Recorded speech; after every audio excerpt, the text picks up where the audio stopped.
Good morning students, welcome to Saraswati senior secondary school Gudiyani. बेटा आज हम जो स्ट्रक्चर ऑफ एटम जो आपके पास नेक्स्ट यूनिट थी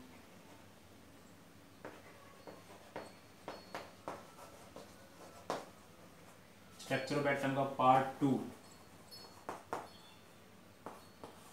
लेके आए आपके पास। मैं आपका केमिस्ट्री ट्यूटर विवेक यादव। तो सब्सक्राइब करें बेटा Saraswati senior secondary school Gudiyani channel को, और वीडियो को ज़्यादा से ज़्यादा लाइक भी किया करें। तो जैसे बेटा प्रीवियस पार्ट में हमने डिस्कस किया था एनोड रेज के बारे में और कैथोड रेज के बारे में, और उससे रिलेटेड क्वेश्चन भी हमने आपको प्रोवाइड कर दिए थे। उसी के अंदर हम इसके अंदर डिस्कस करना चाह रहे हैं कि जो आपके पास एनोड रेज जो है वो कैसे ट्रेवल करती हैं। तो वही प्रॉपर्टीज जो है उसकी प्रॉपर्टीज ऑफ एनोड रेज हम डिस्कस करेंगे। आज हमारा टॉपिक होगा प्रॉपर्टीज ऑफ एनोड रेज की। एनोड रेज की क्या क्या प्रॉपर्टी होती है। First, anode rays travel in straight line.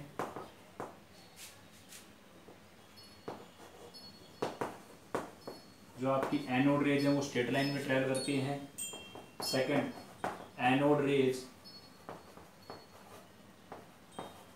Consist metal object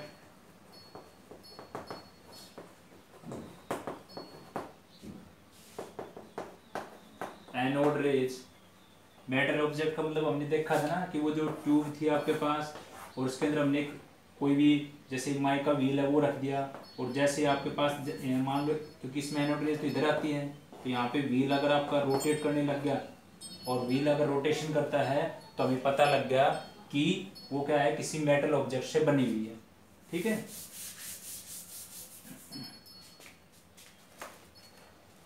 metal object से बनी है आपके पास। ठीक है, उसके बाद नेक्स्ट आपके पास anode rays are deflected by electric field और मैग्नेटिक फील्ड। इलेक्ट्रिक फील्ड और मैग्नेटिक फील्ड। ठीक है, अब क्योंकि हमें पता था एनोड रेज कैसा चार्ज रखते हैं, पॉजिटिव चार्ज रखते हैं ना, तो इसका मतलब जब हम इसके अंदर जो डिस्चार्ज ट्यूब में हमने जैसे मान लो ये चार्ज लगा दिया, एक नेगेटिव प्लेट होगी हमारे पास, एक आपके पास ये नेगेटिव पॉजिटिव प्लेट, तो हम देखेंगे क्या जो आपकी रेज हैं तो पॉजिटिव चार्ज है, एनोड पे कैसा चार्ज है बेटा, पॉजिटिव चार्ज, तो they will deflected towards to negative plates. तो जैसे मान लो ये रेज ऐसे आ रही है आपके पास, ये ऐसे आ रही है, तो इधर डिफ्लेक्ट हो गया आपके पास। कहाँ डिफ्लेक्ट होगी, जहाँ नेगेटिव चार्ज प्लेट है उस डायरेक्शन के अंदर। ओके, जहाँ पे नेगेटिव चार्ज है उस वहाँ पे आपके पास क्या होगा, डिफ्लेक्ट होगा।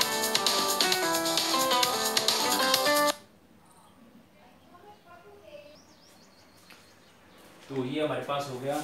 उसके बाद नेक्स्ट पॉइंट आपके पास आता है इसका कि एनोड रेज जो आपके पास है वो डिफ्लेक्ट तो हो गया आपके पास, और नेक्स्ट आता है the value of positive charge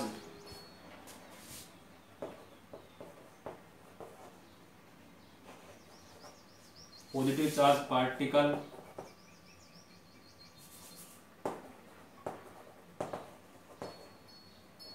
consisting anode rays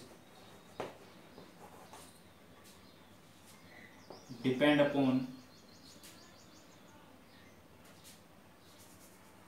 consisting anode rays the nature of gas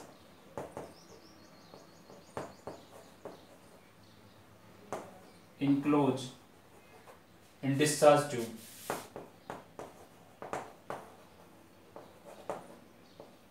discharge tube मतलब ये कहता है कि जो पॉजिटिव चार्ज पार्टिकल जो आएगा ना, जो क्या रखता है वो एनोड, भाई जो एनोड रेज है वही तो क्या रखते हैं, पॉजिटिव चार्ज कंसिस्ट रखते हैं ना, तो वो किस पे डिपेंड करेगा, the nature of gas enclose in discharge tube. आपने किस टाइप की गैस उसके अंदर ली है, क्योंकि आपको यही पता था ना कि भाई जैसे ही आपका जो गैस जो आपने डिस्चार्ज ट्यूब में ली है उससे इलेक्ट्रॉन नॉकआउट होने के बाद, मतलब इलेक्ट्रॉन निकलने के बाद जो चीज लेफ्ट बच जाती है वही तो क्या है आपका पॉजिटिव चार्ज।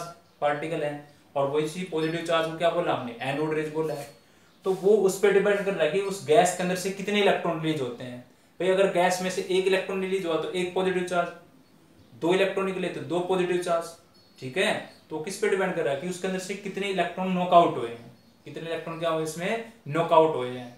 क्योंकि वही हमने देखा ना, जब हमने इस डिस्चार्ज ट्यूब को ऐसे बनाया था तो यहाँ पे प्री फ्लोटेड होल बनाए थे, तो मैंने बोला था कुछ इलेक्ट्रॉन जो हैं जो कैथोड से निकले हैं वो क्या करेंगे, वो और ये इलेक्ट्रॉन और जो आपकी गैस आयनाइज हो गई है, तो कुछ पॉजिटिव चार्ज और भाई ये इलेक्ट्रॉन एक दूसरे को न्यूट्रलाइज कर दिया। कुछ जो आपके पास चार्ज जो इनसे इंटरेक्ट ना हो पाए, और वो कहाँ से निकल गए, इन प्री फोल्डेड होल से इधर निकल गया आपके पास, ठीक है।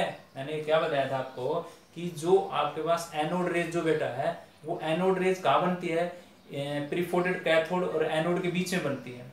और मैंने उसकी थोड़ी अंदर की डिटेलिंग बताई थी आपको कि भाई इलेक्ट्रॉन नॉकआउट होने के बाद जो पॉजिटिव चार्ज बच गया ये, तो क्या होता है कि एक दूसरे को न्यूट्रल कर देते हैं, पर ऐसे कौन से चार्ज जो इससे नहीं टकराए तो वो इन होल से इधर पास हो जाते हैं, तो उसी को तो क्या बोलते हैं, एनोड रेज। तो वही बताया हमने कि जो वैल्यू ऑफ पॉजिटिव चार्ज है किस जो कौन रखता है वो एनोड रेज। वो किस पे डिपेंड करती है कि आपने नेचर ऑफ गैस कैसी दे रखी है, किसमें, अपनी डिस्चार्ज ट्यूब के अंदर, ठीक है। तो ये हमने अगर रिकॉल करेंगे, ट्रैवल करते हैं स्ट्रेट लाइन में, स्ट्रेट लाइन को हम कैसे फाइंड आउट करेंगे, भाई हमने कोई बीच के अंदर डिस्चार्ज ट्यूब में हमने कोई ऑब्जेक्ट रख दिया, अब जैसे स्ट्रेट लाइन में ट्रैवल करेगी आपकी जो रेज है वो उस ऑब्जेक्ट से टकराएगी तो उसकी इमेज दिखाई देगी आपको, ठीक है। दूसरा, ये मेटल ऑब्जेक्ट रखते हैं जिससे मेटल क्या करता है, रोटेट करता है, मतलब जो मेटल बीच में आपने कोई ऑब्जेक्ट रखा और जैसे ये मानो हमारे पास ऑब्जेक्ट है और इस पे रेज ऐसे टकराए आपके पास, और टकराने के बाद इसमें ऐसे व्हील्स है वो ऐसे रोटेशन हो उसके अंदर, क्या हो उसके अंदर रोटेशन हो। इसका मतलब ये हुआ कि जो रेज हमारे पास थी उसके अंदर कुछ ना कुछ मेटल ऑब्जेक्ट था, तभी तो वो रोटेशन कर रही है उसके अंदर। ये डिफ्लेक्ट होती है इलेक्ट्रिक मैग्नेटिक फील्ड। अब हम ये भी पता लग गया कि किस डायरेक्शन में डिफ्लेक्ट होगी, तो वो पता लग गया कि किस डायरेक्शन होगी बेटा, जो कौन सी प्लेट हमारी, क्योंकि इस पे पॉजिटिव चार्ज है तो they will deflected towards to negative plates, ठीक है। इलेक्ट्रिक फील्ड जो हमने लिया उस नेगेटिव डायरेक्शन के अंदर। अच्छा, एक इसमें अंदर एक पॉइंट और बच गया हमारे पास कि the value of e by m, ये अभी आज हम करके देखेंगे, चार्ज अपॉन मास, ठीक है। ई का मतलब charge upon mass, the value of e by m is also depend upon the nature of gas in discharge tube,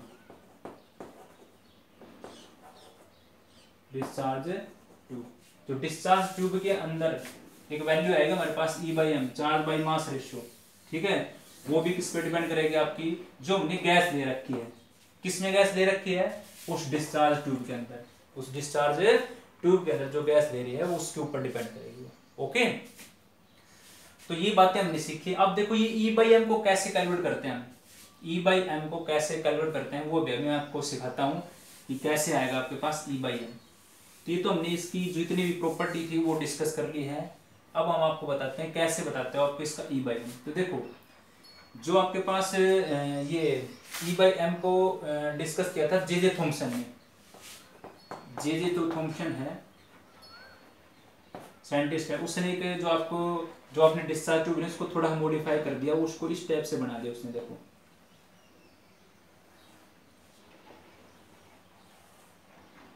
यहाँ पे आपके पास ये आपकी स्क्रीन लगा रखी है, ठीक है। ये मान लो आपके पास जो फ्लोरोसेंट स्क्रीन हो गया आपके पास,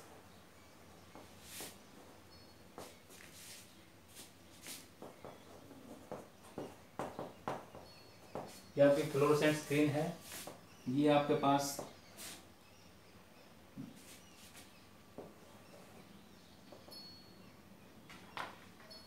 ये टर्मिनल नीचे, ये आपका काम करेगा किसका, कैथोड का, और ये काम करेगा एनोड का, ठीक है। तो ये नेगेटिव पॉजिटिव नेगेटिव पॉजिटिव, ये हमने ऐसे अटैच कर दिया इसको, ठीक है। ये पॉजिटिव हो गए नेगेटिव हो गए, तो यहाँ से ऐसे रेज जाएगी और ये तीन टाइप से डिस्ट्रीब्यूट हो रही है यहाँ पे, ठीक है। एक ये सीधी गई यहाँ पे, एक यहाँ पे गई, ये मैंने बोला x, ये बोला मैंने z, और ये मैंने कोई y। ठीक है, तो जे थॉमसन और उसके कोवर्कर थे। कोवर्कर का मतलब जो उसके साथ जो काम करते हैं। अब ये तो नहीं है कि भाई साइंटिस्ट एक ही काम करता है, तो उसके साथ कुछ और भी जो उसके साथी होते हैं, जो उसके साथ काम करते हैं, जो उसको परफॉर्म करवाते हैं, जो उसके वर्क है उसके अंदर एनालाइजिंग करवाते हैं। तो जो हमारे पास ये डिस्चार्ज ट्यूब है और ये हमारे पास एक फ्लोरोसेंट स्क्रीन है। तो यहाँ से हमारे पास जो यहाँ से क्या निकल, ये कैथोड पॉइंट है आपके पास, तो इस यहाँ से कैथोड रेज निकल के आए। तो हमने क्या किया, इसके अंदर एक फील्ड और लगा दिया। यहाँ पे जैसे मान लो एक पॉजिटिव, यहाँ पे नेगेटिव, ये मेरे पास इलेक्ट्रिक फील्ड हो गया। और इसी देखो, एक तो इलेक्ट्रिक फील्ड लगा दिया हमने, और मैग्नेटिक फील्ड लगाना तो मेरे पास ये मैंने ऐसे कर दिया भाई नॉर्थ पोल, और ये मान लो आपके पास साउथ हो गया। यहाँ पे दिखा देते हैं, ये एनोड हो गया आपके पास। मैंने ये और ये मैंने क्या लगा दिया, मैग्नेटिक फील्ड लगा दिया। मैंने दोनों फील्ड अप्लाई कर रखे, इलेक्ट्रिक फील्ड भी और मैग्नेटिक फील्ड भी। ओके, तो मैं क्या पाता हूँ कि यहाँ से जो मेरे पास रेज निकली, जो मान लो आप ये कैथोड रेज है, तो कैथोड रेज यहाँ से निकली। ठीक है, और ये क्या है मेरे पास फ्लोरोसेंट स्क्रीन इसलिए क्या है, ताकि ये जो रेज है वो मेरे पास यहाँ पे एक सिंटिलेशन पॉइंट के रूप में दिखाई। सिंटिलेशन पॉइंट का मतलब भाई जो हमारे पास ऐसे डॉट्स दिखाई दे जहाँ पे हमें कोई चमक सी प्रोड्यूस हो, जैसे आपके जो स्टार है वो चमकते हैं ना, तो ऐसे दिखाई दे।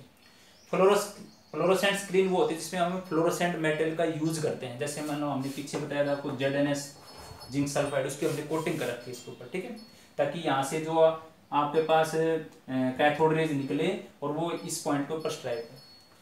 अब एक बात यहाँ पे होता है कि ज्यादा से ज्यादा डिफ्लेक्शन कब हो सकता है, ज्यादा से ज्यादा डिफ्लेक्शन कब हो सकता है, क्योंकि आपको पता है यहाँ से मैं आपको बता कौन सी रेज बता रहा हूँ, कैथोड रेज। कौन सी रेज बता रहे हैं आपके पास है, और कैथोड रेज पे कैसा चार्ज होता है, नेगेटिव चार्ज। तो भाई जितना ज्यादा नेगेटिव चार्ज होगा उतना ही ज्यादा डिफ्लेक्शन होगा, उतना ही ज्यादा क्या होगा इसका डिफ्लेक्शन। तो थोड़ा प्लेट को हम ऐसे कर देते हैं, यहाँ पे मेरे पॉजिटिव कर दिया मैंने और यहाँ पे नेगेटिव कर दिया। ठीक है, क्योंकि ये थोड़ा मैंने इसलिए किया है ताकि मैं जो मेरी रेज निकले तो मैं पॉजिटिव प्लेट की तरह डिफ्लेक्शन दिखा दिया मैंने उसका। क्यों, क्योंकि नेगेटिव चार्ज कहाँ डिफ्लेक्ट करेगा, पॉजिटिव प्लेट की तरफ करेगा ना। ठीक है, या कोई दिक्कत नहीं है, आप यहाँ पे पॉजिटिव दिखा सकते हो आप, और यहाँ पे नेगेटिव। तो थोड़ा मेरे का पॉइंट ये बताने का है, क्योंकि मैं एक्स पॉइंट पे आपको डिफ्लेक्ट करके बताऊंगा कि जब मैंने इलेक्ट्रिक फील्ड लगाया हो। ठीक है, तो देखो जब यहाँ से ये आपके पास कैथोड रेज निकली है आपके पास जिसपे नेगेटिव चार्ज है, और इसका ज्यादा से ज्यादा डिफ्लेक्शन कब होगा, जब इस नेगेटिव जो रेज थी उसके ऊपर क्या है, ग्रेटर मैग्नीट्यूड होगा। ग्रेटर मैग्नीट्यूड मतलब जैसे मैग्नीट्यूड को आप पता है कैसे दिखाते हो, जैसे मान लो देखो मेरे पास एक चीज ये है, मेरे पास N3 नेगेटिव और एक O2 नेगेटिव, तो इसका मतलब इस पे मैग्नीट्यूड ज्यादा है, -3 है, इस पे -2 है। ठीक है, तो यही कहता है कि आपके पास जो आपकी कैथोड रेज है उसके ऊपर जो मैग्नीट्यूड है वो greater magnitude of negative charge more will be the deflection, तो आपकी जो रेज है उतनी ज्यादा डिफ्लेक्ट होगी। ठीक है, दूसरा अगर जितना साइज छोटा होगा, भाई छोटी चीज है वो बोलते हैं जैसे छोटा बच्चा उसके अंदर जितनी ज्यादा फुर्ती होगी। ठीक है, या जितने बड़े हो जाते हैं तो मतलब जो एक्टिविटी वो कम करने लग जाते हैं, छोटा बच्चा उतनी ज्यादा एक्टिविटी करता है। इसलिए जितना ज्यादा स्मॉल साइज होगा आपके पास पार्टिकल का साइज में, जो इसके अंदर जो पार्टिकल है जो रेज आपके पास है उतना ज्यादा उसके अंदर डिफ्लेक्शन होगा। अब देखो इस पूरी कहानी का मतलब क्या है, हम क्या चीज समझना चाह रहे हैं, हम इससे E/m निकालना चाह रहे हैं। E/m किसके लिए, कैथोड रेज मतलब इलेक्ट्रॉन के केस में, क्योंकि यहाँ पे इलेक्ट्रॉन तो निकल रहा है आपके पास है, क्योंकि इससे इलेक्ट्रॉन के बारे में बातें होती हैं। हम इससे निकालना चाहते हैं E/m, E/m for electron. Charge upon E/m का मतलब चार्ज अपॉन मास, चार्ज अपॉन मास, E का मतलब चार्ज अपॉन मास, ये चार्ज अपॉन मास का रेशियो निकालना चाह रहे हैं हम इसके अंदर। ठीक है, अब देखो, अब मैंने इसमें ये बताया कि जब मैं इसमें इलेक्ट्रिक फील्ड लगाता हूं तो ये रेज निकलने के बाद एक्स पॉइंट जो है वहां पे डिफ्लेक्ट होके जाती है। जब मैंने इसमें इलेक्ट्रिक फील्ड लगाया तो रेज निकलने के बाद कहां डिफ्लेक्ट होके आई, एक्स पॉइंट पे। ये कब कंडीशन है भाई, मैंने बता दी, ये इलेक्ट्रिक फील्ड की कंडीशन पे है। इलेक्ट्रिक फील्ड की कंडीशन पे एक्स पॉइंट पे एक सेंटिलेशन मतलब एक चमक दिखाई देती है। फिर मैंने क्या किया, मैग्नेटिक फील्ड लगाया, इसकी मैग्नेटिक फील्ड में मेरे वाई पॉइंट मतलब जो जेड पॉइंट है वहां पे सेंटिलेशन दिखाई दिया, मतलब चमक मेरे को जेड पॉइंट पे दिखाई दी। जेड पॉइंट पे मेरे को एक चमक सिंटिलेशन प्रोड्यूस हुई, सिंटिलेशन मतलब चमक के बारे में बात कर रहा हूँ, जेड पॉइंट पे आ गया। अच्छा, फिर ये वाला जो है, अब की बार मैंने क्या किया, मैंने अपने इलेक्ट्रिक और मैग्नेटिक फील्ड को थोड़ा इस टाइप से एडजस्ट किया कि वो रेज डिफ्लेक्ट ना होकर सीधी पास हो गया आपके पास, क्योंकि डिफ्लेक्ट का मतलब ये तो एंगल का चेंजमेंट हो गया ना। और मैंने अपने इलेक्ट्रिक और मैग्नेटिक फील्ड को क्या कर लिया, एडजस्ट कर लिया। तो अब की बार मेरी रेज कहाँ गई, सीधी गई, और वो कहाँ पे आई है, इस वाई पॉइंट के ऊपर। कहाँ पे आई है, वाई पॉइंट पे। अब इससे जो वैल्यू आएगी वो एक एक्सपेरिमेंटल डाटा है, वो क्या है, एक एक्सपेरिमेंटल डाटा है। अब हम ना तो इसको ऐसे लैब लूप में करवा सकते हैं आपको, भाई ये लैब में दिखाएंगे भाई एम रेशियो कैसा है, तो सिर्फ बस आपको याद रखना है इसके अंदर कि भाई इस जे थॉमसन ने जो ये इस टाइप का जो सेटअप किया था, जिससे हम क्या निकालते हैं, to determine the charge upon mass ratio for electron के लिए। तो जो इस एक्सपेरिमेंट से हमें जो E/m का रेशियो की जो वैल्यू आई, तो आपको सिर्फ बस वैल्यू याद रखनी है। वो आपके पास वैल्यू होती है 1.76 10⁸ कूलम ग्राम इनवर्स। ये वैल्यू याद रखनी है फॉर इलेक्ट्रॉन के लिए। इलेक्ट्रॉन के लिए जो E/m रेशियो जो आती है वो ये वैल्यू होती है 1.76 मल्टीप्लाई 10⁸ कूलम ग्राम इनवर्स। ठीक है, तो ये वैल्यू याद रखना है। और इस मैंने ये जो पूरा समझाया आपको, उसके अंदर ये याद रखना है आपको कि भी आपके पास जो एक्स पॉइंट पे डिफ्लेक्शन कब आया, जब आपने इलेक्ट्रिक फील्ड लगाया, जेड पे कब आया, जब मैग्नेटिक फील्ड लगाया। जब दोनों एडजस्ट कर दिए, एडजस्ट का मतलब एक दूसरे ने म्यूचुअल कैंसिल आउट कर दिया, उनको एक दूसरे ने क्या कर दिया, उसको कैंसिल आउट कर दिया। तो अब की बार रेज डिफ्लेक्ट नहीं हुई, वो सीधी चली गई आपके पास। अब की बार रेज जो आपके पास निकल के आई वो डिफ्लेक्ट हुई नहीं, क्योंकि एक दूसरे फील्ड ने क्या कर दिया, एक दूसरे को कैंसिल आउट कर दिया, तो रेज सीधी आ गई। तो वो कब कब है, वाई पॉइंट पे। फिर आपको बस इसमें यह रखना है भाई इस से E/m रेशियो फॉर इलेक्ट्रॉन के लिए हम चार्ज अपॉन मास रेशियो जो आता है वो कितना आता है, 1.76 10⁸ C ग्राम इनवर्स। यही E/m रेशियो हम उसके लिए भी निकाल सकते हैं। जैसे आपको अगर पॉइंट याद रखना हो, जैसे ये charge E/m ratio for electron के लिए है, और E/m ratio for proton, proton के लिए भी है। उसकी वैल्यू क्या है, 9.58 10⁴ ग्राम कूलम ग्राम इनवर्स। ये वैल्यू आप किसके लिए है, ये वैल्यू आपकी, ये वैल्यू तब है जब हमने उस डिस्चार्ज ट्यूब के अंदर हाइड्रोजन गैस ली, क्योंकि हाइड्रोजन सबसे लाइटेस्ट होती है। तो हमने उस डिस्चार्ज ट्यूब में, क्योंकि देखो ध्यान देना आप, क्योंकि इस इलेक्ट्रॉन के केस में जो कैथोड रेज में कोई भी गैस ले लो तो उस पर E/m की वैल्यू डिपेंड नहीं करती। But in case of anode, जो आपके पास एनोड रेज का एक्सपेरिमेंट था, उसमें जो गैस ली उसके नेचर पे वो डिपेंड करता है। तो इसलिए इसकी वैल्यू हाइड्रोजन के लिए है, और कोई भी गैस, और कोई गैस होगी तो ये वैल्यू कुछ और ही होगी। ठीक है, सिर्फ ये किसके लिए है, फॉर हाइड्रोजन गैस के लिए, फॉर हाइड्रोजन के लिए। हाइड्रोजन के लिए E/m रेशियो की वैल्यू जो आपके पास, E/m रेशियो की जो वैल्यू आई है, ये किसके लिए है, फॉर हाइड्रोजन के लिए। किसके लिए, फॉर हाइड्रोजन के लिए। तो आपको बस ये दो बातें याद रखनी है बेटा। क्या याद रखनी है, E/m रेशियो फॉर इलेक्ट्रॉन के लिए तो ये वैल्यू है, और प्रोटॉन के लिए ये वैल्यू है, जब हमने डिस्चार्ज ट्यूब में हाइड्रोजन ले रखा है। डिस्चार्ज ट्यूब में क्या ले रखा है, हाइड्रोजन ले रखा है। ठीक है, और इस एक्सपेरिमेंट से अब तुम सोच रहे हो भाई इसका यूज कहाँ करें, ये जो हमने करवाया आपको, इसका फायदा क्या है। इसका फायदा ये है, हम फाइंड आउट कर सकते हैं मास ऑफ इलेक्ट्रॉन। क्या फाइंड आउट कर सकते हैं, मास ऑफ इलेक्ट्रॉन। ठीक है, मास ऑफ इलेक्ट्रॉन और मास ऑफ प्रोटॉन दोनों फाइंड आउट कर सकते हैं। मास ऑफ इलेक्ट्रॉन भी और मास ऑफ प्रोटॉन भी, दोनों की दोनों वैल्यू को हम क्या कर सकते हैं, फाइंड आउट कर सकते हैं। जैसे देखो मास ऑफ इलेक्ट्रॉन, और इससे हम फाइंड आउट कर सकते हैं मास ऑफ प्रोटॉन। इससे मास ऑफ इलेक्ट्रॉन और मास ऑफ प्रोटॉन दोनों चीजों को फाइंड आउट कर सकते हैं। मास ऑफ इलेक्ट्रॉन के लिए क्या होगा, E/में E/m, E/में E/m। इसी तरह इसमें भी होगा E/में E/m। ये E का मतलब, ये E ऊपर वाला क्या है, चार्ज, चार्ज ऑफ इलेक्ट्रॉन, और ये क्या है, चार्ज अपॉन मास रेशियो है। ये क्या है, चार्ज अपॉन में मास रेशियो, जो अभी हमने निकाला था। तो अभी देखो ये भी अभी आएगा आपके पास। चार्ज ऑफ इलेक्ट्रॉन को भी हम एक एक्सपेरिमेंट से फाइंड आउट करते हैं जिसका नाम है मिलिकन ऑयल ड्रॉप मेथड, वो अभी मैं करवाऊंगा आपको। चार्ज ऑफ इलेक्ट्रॉन जो है वो हम फाइंड आउट करते हैं मिलिकन ऑयल ड्रॉप मेथड नाम है उसका। ठीक है, ये सब मतलब क्या है, एक जनरल नॉलेज की बातें हैं आपके पास, इस चीज़ को कैसे फाइंड आउट करते हैं, क्योंकि ये जो पूरी की पूरी यूनिट है, ये पूरी की पूरी यूनिट हमें स्ट्रक्चर ऑफ एटम का पूरा आइडिया देती है। ठीक है, तो जो बुलेट पॉइंट है वो मैं आपको फोकस करूंगा, जो चीज ज्यादा आपको जरूरत है। ठीक है, तो यहाँ पे हमारा मेन मकसद है कि मास ऑफ इलेक्ट्रॉन को फाइंड आउट करना, क्योंकि मास ऑफ इलेक्ट्रॉन कितना होता है। तो देखो, चार्ज ऑफ इलेक्ट्रॉन क्या होता है, वैसे charge of electron negative magnitude में होता है, 1.6 10 की पावर -19 सी कूलम है ये। ठीक है, 1.6 10 की पावर -19 सी। और E/m अभी हमने निकाला इलेक्ट्रॉन के लिए कितना था, 1.76 10 की पावर 8 कूलम ग्राम इनवर्स। तो ये C से C कैंसिल आउट, तो आप फाइंड आउट करोगे कितना आ जाएगा, 9.1 10 की पावर -28 ग्राम। ये याद रखना आपको एक तो, कि भाई जो मास ऑफ इलेक्ट्रॉन जो आपके पास है, मास ऑफ इलेक्ट्रॉन वो इतना होता है 9.1 10 की पावर -28। बस ये नेग्लिजिबल है, ये मास नेग्लिजिबल है। क्यों भाई, 10 की पावर -28 को इससे मल्टीप्लाई करेंगे तो जो वैल्यू आएगी तो ना के बराबर आएगी। ठीक है, तो ये चीज ध्यान रखेंगे आप। ठीक है, तो ये आपको याद रखना है, मास ऑफ इलेक्ट्रॉन ये है।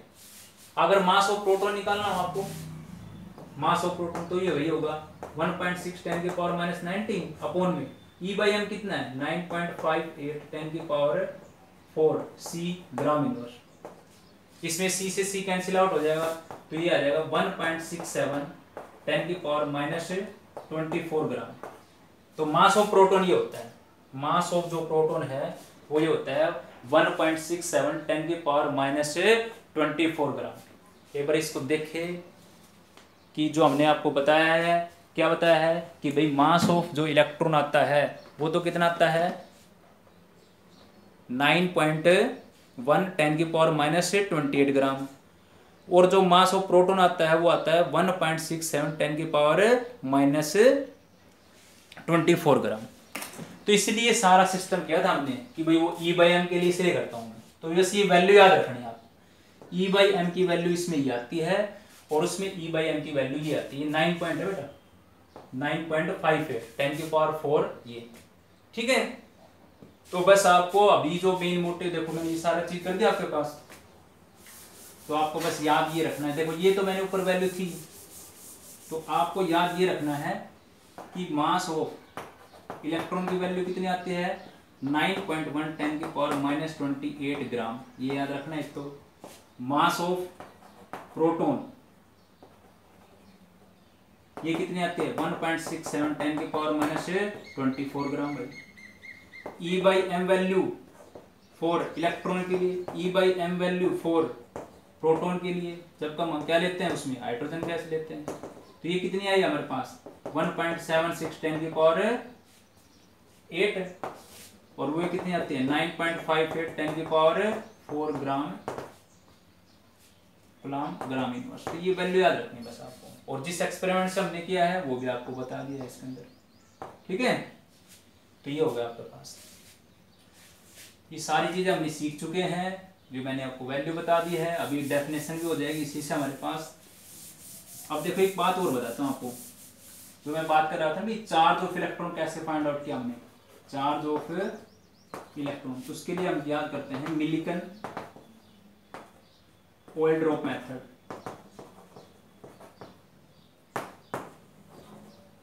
इसका यूज करते हैं। इसमें क्या आता है कि ऐसे एक चैम्बर बना लेते हैं, एक चैम्बर है हमारे पास। ठीक है, इस चैम्बर के अंदर यहां से हम एक्स-रेज को इंट्रोड्यूस करते हैं, और ये एक एटमाइजर होता है, मतलब इस टाइप से एक होल होता है यहाँ पे, ये प्लेट आपके पास जैसे positive charge plate, negative charge plate, electric field आपने लगा रखा है, चार्ज प्लेट है ये दोनों के आपके पास है, चार्ज प्लेट है। ये सब कंपटीशन फोकस का आपके पास, कंपटीशन फोकस का एक्स-रेज इंट्रोड्यूस कर दी। इसमें पहले से गैस है, मतलब एयर है इसके अंदर, अब क्या होता है एटमाइजर का मतलब यहाँ पे कैसे, जैसे आप स्प्रे करते हो ना, जो आप ये सैनिटाइजर होता है तो ऐसे स्प्रे करते हो तो उसके अंदर से ड्रॉपलेट्स ऐसे निकल के आते हैं फ्यूम से, तो इसी तरह है ये, इसके अंदर ऑयल है, क्योंकि वैसे तो ये ऑयल की ड्रॉप को हम इस होल में से गिराएंगे, ठीक है। और जो एक्सरेज जो है वो क्या करेगी, वो इसके अंदर जो एयर थी उसको आयनाइज कर देगी। जैसे हम एक्सरेज इस चैम्बर के अंदर डाल देंगे, वो इसके अंदर जो एयर है उसको आयनाइज कर देगी, कर दिया उसने आयनाइज। आयनाइज का मतलब क्या है, अब जो यहाँ से जो ऑयल जो आया है, ऑयल की ड्रॉप आई है, उसके साथ क्या करेगा वो, कोलम्बिक इंटरेक्शन करेगा, वो इसके साथ कोलाइड करेगा। वैसे गैस के साथ कोलाइड नहीं कर रही थी, कब की है, जब वो एक्सरेज हमने इसके अंदर इंट्रोड्यूस की है। एक्सरेज ने उस एयर को आयनाइज कर दिया, आयनाइज करने के बाद वो इसके साथ कोलाइड कर दिया, क्योंकि हमारा मेन मकसद था उसके अंदर से क्या निकालना, चार्ज निकालना। अब इलेक्ट्रॉन तो यूनिवर्सल है, किसी के अंदर भी हो सकता है, ठीक है। अब ये जो गैस थी वो इसके साथ क्या करेगी, कोलाइड करेगी। अब हमें क्या करना है, इस केस के अंदर जो आपके पास जो जैसे जो मोशन है, ड्रॉपलेट जो नीचे गिर रही है, क्योंकि ड्रॉप नीचे गिरेगी, उसका मोशन और ये इलेक्ट्रिक फील्ड जो हमने लगा रखा है, इन दोनों को एडजस्ट करना है केयरफुली, ताकि मैं एक छोटे से टाइम के लिए मैं क्या कर सकूं, मैं फाइंड आउट कर सकूं क्या, charge of electron. Charge of electron जो किसको, चार्ज किसके बराबर है, Q is equal to NE, Q is equal to NE। अब ये हो सकता है Q क्या है मेरे पास, ये क्यों है मेरे पास, चार्ज हो गया, जो मेरे पास कौन सा है, क्वांटाइज चार्ज, कौन सा मेरा, क्वांटाइज चार्ज। क्योंकि यहां से मैं जो वैल्यू निकाल के लेगा हूं ना, और ये n मैंने क्यों किया, इंटीग्रल मल्टीपल क्यों किया, कि भाई इलेक्ट्रॉन मेरे पास कितने हो सकते हैं, एक भी हो सकता है, तो एक के लिए मल्टीपल n का मान 1 हो जाएगा, 2 हो गया तो 2 हो गया, 3 हो गया तो 3 हो गया आपके पास, ठीक है। तो आप जब इस एक्सपेरिमेंट का सेटअप करते हो, एक्सरेज आपने इंट्रोड्यूस की, वो एयर आयनाइज होगी, वो इस आपके पास जो ऑयल ड्रॉपलेट है उसके साथ कोलाइड करेगी, कोलाइड करने के बाद हमें जिस मोशन से ड्रॉपलेट नीचे गिर रही है और इलेक्ट्रिक फील्ड लगाया है, इन दोनों को एडजस्ट करके एक स्मॉल टाइम के लिए, मतलब ऐसे मतलब एक छोटा सा टाइम ऐसा होगा जिसके अंदर हम उसके मोमेंट को, जो चार्ज को फाइंड आउट कर सकें। किसके चार्ज को, जो आपके पास ऑयल ड्रॉपलेट है उस पे जो चार्ज ऑफ इलेक्ट्रॉन है वो हम फाइंड आउट करने हैं। और जो वैल्यू हमारे पास आती है वो यही आती है 1.610 की पावर -19 कूलम, ठीक है। अब ये जो चार्ज होता है, चाहे वो चार्ज प्रोटॉन का हो, चाहे आपके पास इलेक्ट्रॉन का हो, भाई इलेक्ट्रॉन का हो चाहे आपके पास प्रोटॉन का हो, दोनों के अंदर डिफरेंशिएट क्या है, इसके अंदर क्या होता है -1.610 की पावर -19c, इसमें क्या होता है प्लस, मतलब इसके अंदर मैग्नीट्यूड, इलेक्ट्रॉन के केस में मैग्नीट्यूड नेगेटिव होता है, प्रोटॉन के केस में पॉजिटिव होता है, ये ध्यान रखना। इलेक्ट्रॉन के charge of electron negative magnitude में होता है और प्रोटॉन के केस में प्लस होता है। वैल्यू दोनों की सेम होती है, बस ये साइन का डिफरेंशिएट है, वैल्यू दोनों सेम है but only differentiate of sine, only differentiate of sine आपके पास, ठीक है। तो ये चीज ध्यान रखेंगे आप। तो ये हमने चार्ज को फाइंड आउट कर लिया। अब हम देखो यहाँ से, ये सब जनरल नॉलेज की बातें थी, बस चार्ज के बारे में पता करना था हमें। अब मेरे पास देखो दोनों चीजें एक्सप्लेन हो गई हैं, इलेक्ट्रॉन भी और प्रोटॉन भी। इलेक्ट्रॉन भी तो ये क्या है, ये फंडामेंटल पार्टिकल, ये फंडामेंटल पार्टिकल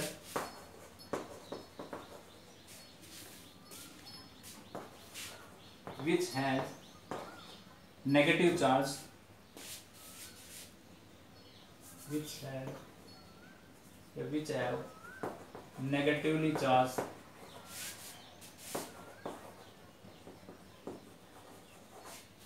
तो नेगेटिव चार्ज कितना है, -1.610 की power -19c and negligible mass, जिसपे मास कैसा है, नेग्लिजिबल, जो कितना है हमारे पास, मास की वैल्यू जो आई है आपके पास वो कितने है, 9.110 की power -28 gram, which is equal to 1 किसी बुक में 1/1837 लिख देते हैं, कहीं पे 1/1840, is equal to mass of an hydrogen atom, mass of an hydrogen atom. मतलब ये बताया कि ये जो मास है ना आपके पास, अगर मैं हाइड्रोजन का जो मास है एक उसको 1837 से भाग कर दूं, 1837 से डिवाइड कर दूं, तो जो ये वैल्यू है ना वो इसके बराबर होगी, ये वैल्यू क्या होगी उसके इक्वल होगी। तो आप ध्यान रखना कि जो इलेक्ट्रॉन कौन है आपके पास, इलेक्ट्रॉन एक वो फंडामेंटल पार्टिकल है जो नेगेटिवली चार्ज है, जिसपे चार्ज कैसा है, नेगेटिव है, चार्ज कैसा है, नेगेटिव, जो कि ये है, और इसका मास क्या है, नेग्लिजिबल मास है, ना के बराबर है। और जो वो किसके इक्वल है, वो इसके इक्वल है। अगर मैं हाइड्रोजन को अगर 1 मानता हूं, उसको मैं 1/1 इसको 1837 से डिवाइड कर दूं, तो वो वैल्यू इसके बराबर हो जाएगी, वो वैल्यू क्या हो जाएगी, इसके इक्वल हो जाएगी। ठीक है, तो ये होगा आपके पास इलेक्ट्रॉन। अगर आपको प्रोटॉन बताना हो, ये तो देखो बेटा इलेक्ट्रॉन हो गया, अगर आपको प्रोटॉन बताना हो, प्रोटॉन भी वही है, a fundamental particle which has, इसमें क्या होगा, पॉजिटिव चार्ज, ये कैसा है, पॉजिटिवली चार्ज, मतलब ये जो वैल्यू आपके पास आपके इसमें आ जाएगी पॉजिटिव मैग्नीट्यूड के अंदर होगी। और जिसके अंदर जो मास है, मास क्या होगा, एंड मास, इसका मास क्या है 1.67 10 की पावर माइनस 24 ग्राम, 1.67 10 की power minus 24 gram, which is equal, जो किसके बराबर होगा, which is equal same as mass of 1 unit hydrogen atom, 1 unit या 1 यूनिट ऑफ एच एटम। कि भी एक ऐसा फंडामेंटल पार्टिकल जिस जो कैसा हो, पॉजिटिवली चार्ज हो, और जिसका मास ये होता है, अब की बार वो किसके इक्वल है, मतलब कहता है ये जो वैल्यू आएगी हमारे पास, ये जो वैल्यू आ रही है वो सेम है, बिल्कुल इक्वल है। अगर मैं राउंड फिगर में 1 यू लेता हूँ, राउंड फिगर में क्या लेता हूँ, जैसे आप लेते हैं ना, हाइड्रोजन का जो मास है वो कितने लेते हैं, 1 यू, 1 यू का मतलब है एटॉमिक मास यूनिट, इस यू का मतलब है एटॉमिक मास यूनिट, तो वो इसके बराबर आती है। ठीक है, तो ये होगा आपके पास प्रोटॉन, ये क्या होगा आपके पास, प्रोटॉन होगा आपके पास। ठीक है, तो ये चीज ध्यान रखेंगे, दोनों के डेफिनेशन हमने क्लियर कर ली है, प्रोटॉन और इलेक्ट्रॉन की।